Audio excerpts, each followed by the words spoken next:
O'zbekiston Respublikasi Prezidentining Turkiston jadidlik harakatining asoschisi, atoqli adib va jamoat arbobi, noshir va pedagog Mahmudxo'ja Behbudiy tavalludining 150 yilligini keng nishonlash to'g'risidagi qarori ijrosini ta'minlash maqsadida Saydo Nasaviy nomidagi Qashqadaryo viloyat axborot kutubxona markazida madaniy ma'rifiy kecha bo'lib o'tdi.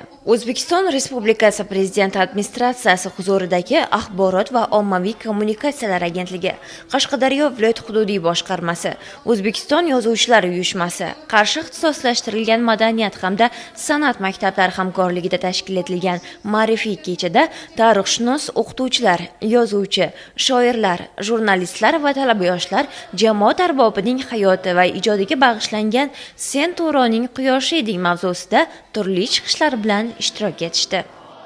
Ushbu tadbirdan ko'zlangan asosiy maqsad keng jamoatchilikka, xususan yoshlarga buyuk ma'rifatparvar bobomiz Mahmudxo'ja Behbudiyning ma'naviy merosini yetkazish hisoblanadi. Tarixdan ma'lumki, ma'rifatparvarlik harakati Turkiston zaminida 19-asrning ikkinchi yarmida shakllandi va aynan mana shu davrda qator buyuk ma'rifatparvar olimlar yetishib chiqdi. Mana shular qatorida Mahmudxo'ja Behbudiyni ham aytib o'tishimiz mumkin va bunda eng asosiy e'tiborlardan bittasi Turkistonda zamonaviy teatr san'atini tashkil etilishida ham demak Mahmudxo'ja Behbudiyning hissasi katta. Tadbir davomida Mahmudxo'ja Behbudiyning hayoti va ijodidan ma'lumotlar berildi va sahna ko'rinishlari namoyish etildi.